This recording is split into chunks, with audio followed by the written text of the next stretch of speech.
as accurate data as you are. And then the last thing they do is called imputation, which means that, okay, no one's at home, Dvorak is not answering her door, and the Census Bureau makes its best guess as to who's in there. So I imputed data for most of my career, and we called it making things up. Yes. But, but anyway, what I want to say is this is sort of the opposite of what other agencies are allowed to do. In particular, I'm thinking about the IRS, which SMTP, and I can't remember what the S and M stand for, but TP is taxpayer compliance. Okay. And you know, after they collect their statistics, they do a massive statistical correction of the data based on past experience and you know who does report, who doesn't report. But it's exactly the opposite. They're allowed to do it, whereas the census is precluded from doing it. Statistics of income work the same way. Yeah. Correct.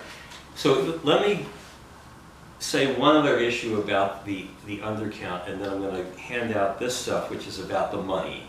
This is part of the research, I think.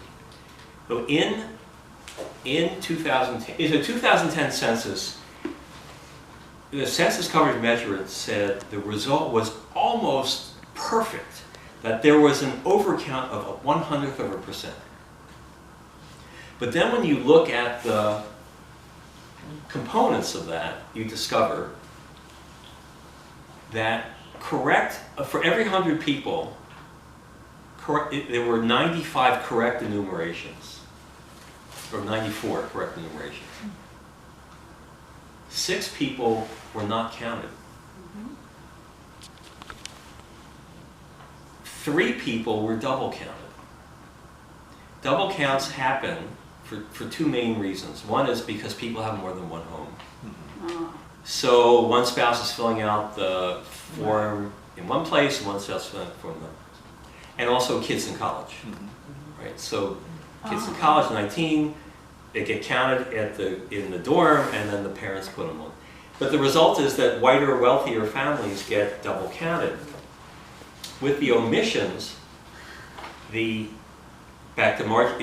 so the omissions, sometimes the Census Bureau knows they missed someone, and then they'll impute. Margie says they make it up. It's not very good data, but that's half of the omissions. But the other half is they don't know they missed it. Right. So the result is that if you take what I just said, 94% accurate counts, 3% double counting, and the 3% imputations, I think the math is a little bit wrong here, but you get the idea. It's because of the double counting that they get the accuracy. Right. Okay, and the result is that African Americans and Hispanics who are poorer are more likely to be undercounted. Yeah. So I'm just curious, what do they do about homeless people? I don't fully know. I do know that homeless shelters are considered group quarters, so they do censuses of They that. send people out. Okay. But On one day, they send people out and try to count them. They go to bus stations, Yeah. things like that. So not everybody's counted at home. Right. They do that. Well, that's in the district. There's a national thing that HUD does this in conjunction with the census. There's that where they use, again, third parties primarily to do the best effort to go to where unhoused people are and try to get them identified. And I don't know that anyone does any quality checks to see how good are those data or how comprehensive it is, but they at least get a raw count. But I don't think those data are part of the census. They're not officially part of the census, right? Okay. Okay, so let me just finish with these cases have all been decided for the plaintiffs. All 3 judges said you got to remove the citizenship question. You violated the enumeration clause. You violated the Administrative Procedure Act, which lays out how the government should be making decisions. What you did was pretextual. You are claiming in your letter that you got this request from DOJ. You just made that up because you have other ulterior motives, which the Supreme Court ruled that the plaintiffs could not depose the secretary to ask him what the real reasons were. Oh. So the conservative judges have already blocked some aspect of this. They could not depose the secretary. Oh, too bad. Okay. Of course. So the case, typically for the cases, right, it goes to the appeals court and then the Supreme Court. The Census Bureau needs a decision, a final decision by June 30th to get the forms printed for next year. There will be an internet response, but everyone's going to get a form as well. People will have the option, internet or mailback. And they're printing up 100 and whatever, 50 million forms. They got to get, so July 1st is the drop dead date. So everyone, including the plaintiffs, agreed to skip the appeals court, and the Supreme Court is taking it directly from the district courts. It's unclear, at least to me as a layman, are they just going to hear the New York case, which was the first case, and then by implication rule regarding the other two cases, or are they going to allow the plaintiffs for all three groups, all three cases to talk to the Supreme Court? The hearing is April 23rd. So we're now down to the kind of the end time for this. The Supreme Court's going to make a decision. As I said, the role that I played in the cases was to identify what the impact would be on the states and communities if there were a differential undercount, because some places would be counting, undercounting non-citizens more, or more non-citizens proportionally than other places. So, what I'm going to hand out is a two-page sheet for the, two-sided one-page sheet for the U.S. and one for, since we're in Maryland, barely, one for Maryland. So this is part of the research that I do. And so I have, well, I had research assistants who go through the catalog of federal domestic assistance to identify federal programs that rely on data derived from the decennial census. And I think I have, where's the Maryland thing? It's right here. Margie, I got you. Yeah. I got you. Thank you. Here. Okay. No, okay, I'm missing, I think I, oh, never mind. All right, one more thing. I know I'm throwing a lot of information at you. Everyone doing okay? Yeah. Okay. All right, one more sheet here. And I'll talk while this is going around. So the decennial, right, is once a decade. And it only asks 10 questions. With the citizenship, it would be 11 questions. Oh. The data that are used to allocate federal funding, you can't use the decennial census. It's old data. It's only once a decade, and it's only a hand. Like if you want to count poor people, there's no income question on the decennial census. You need the American Community Survey. But, so, the last thing I handed out to you is my identification of 52 federal data sets that rely on the census to generate new information that is used to allocate federal funding. Okay, so that's what this little chart is here. If you look on the left-hand side, it says geographic classification. So you think, like, the two primary uses of census, so what I call it census-derived data. Okay. And there's two primary uses.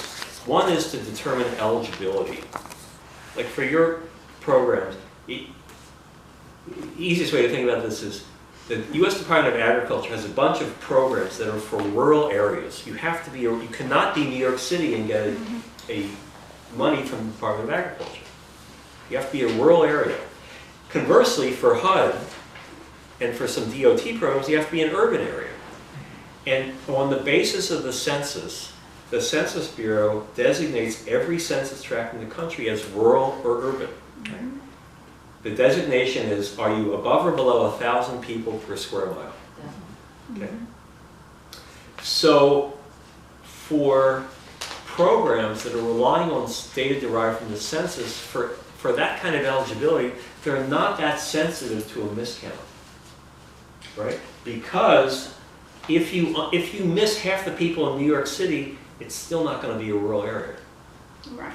right? So for programs where you're using the census data for eligibility, there may be some sensitivity. We can talk a little bit more about that, but for the most, it's much less sensitive than the second type of use, which is formulas. And the main way to think about this is, so let's take Title I grants to states and cities and school districts for Title I grants to local education agencies, right?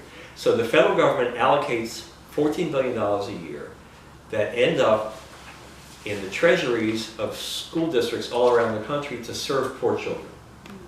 And it is done by formula with zero flexibility. And basically, it's from that American Community Survey that I mentioned, the number of poor kids 5 to 17 in a community as a percentage of the country. So if you get $14 billion, then Montgomery County gets its share of that money based on its share of poor kids 5 to 17 nationwide. If there's an undercount, Montgomery County loses. But, and so this is what came out in the court case, back to that differential undercount. If you're California, you lose money because you have double the percentage of non-citizens in other places, so you're going to have a much bigger undercount. If you're Ohio and Pennsylvania, you make money because that $14 billion is allocated. It just has to go somewhere. It's the shares of the pie. The pie doesn't change. Okay, so it's the relative shares. So the kids are still going to school, so they're going to need this, correct, right? So education resource. Yeah. So like, why should they? The lawyers for the plaintiffs did not know this going in, but the result was that for the New York case, there were 18 states that were co-plaintiffs. Well, the majority of those states actually, for these programs, they make money on the citizenship question. And so the government was bringing that up as some of your people are actually going to benefit from this.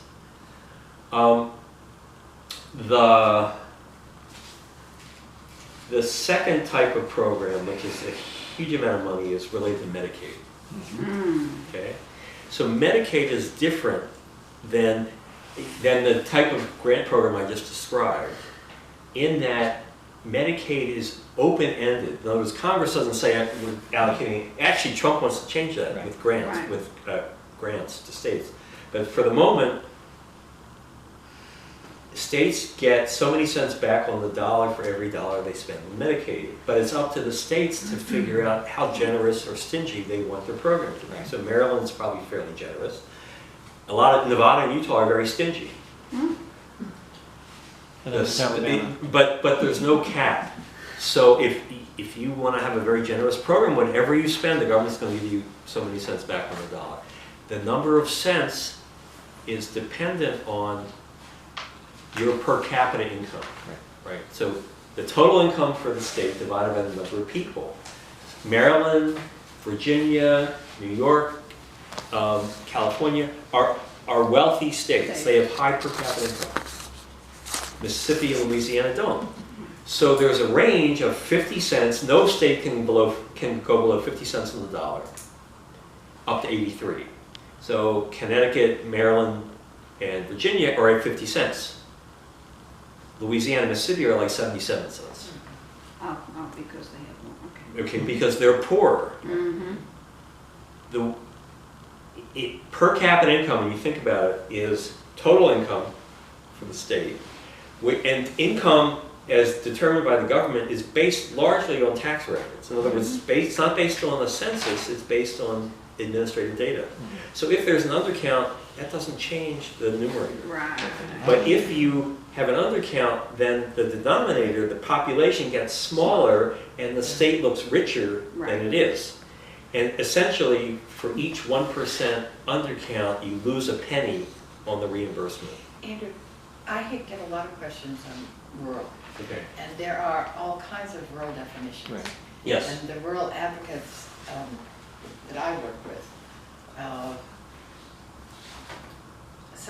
many of them don't understand it, but many of them do understand it. Yeah. And want to keep it vague because the rural areas are getting more money, even though they may be becoming part of an urban area.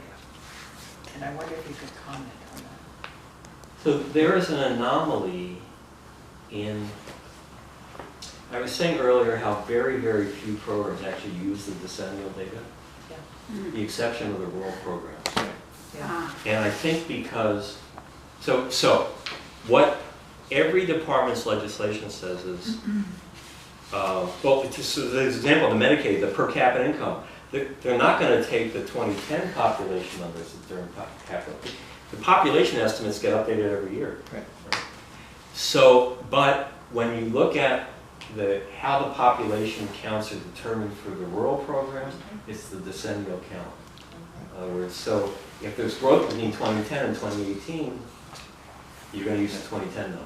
So that's one way I think that they do that. Like, they look at the old number.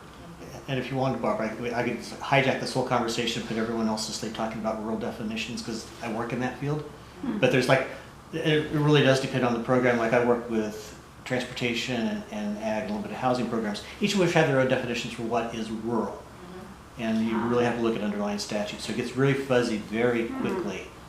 And we'll just leave it at that. But again, it gets back to that county because part of what you're saying was the big issue, and I'll let you get back to the regularly scheduled discussion, is that since the urban-rural classifications are based on population and density, you start with knowing at the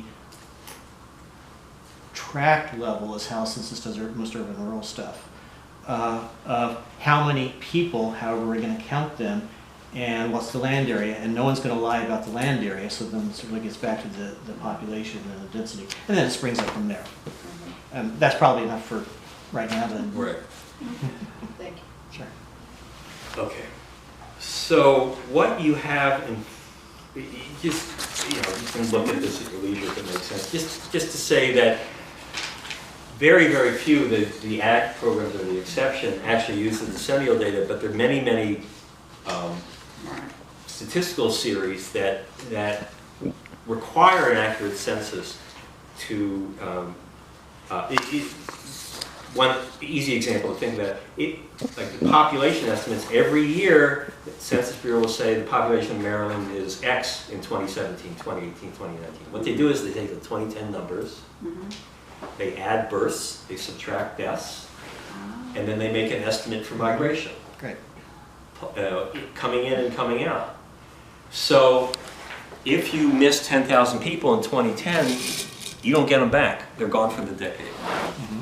But that per capita income I talked about is based on a updated number, not 20. So what I gave you is sheets for Maryland and for the United States.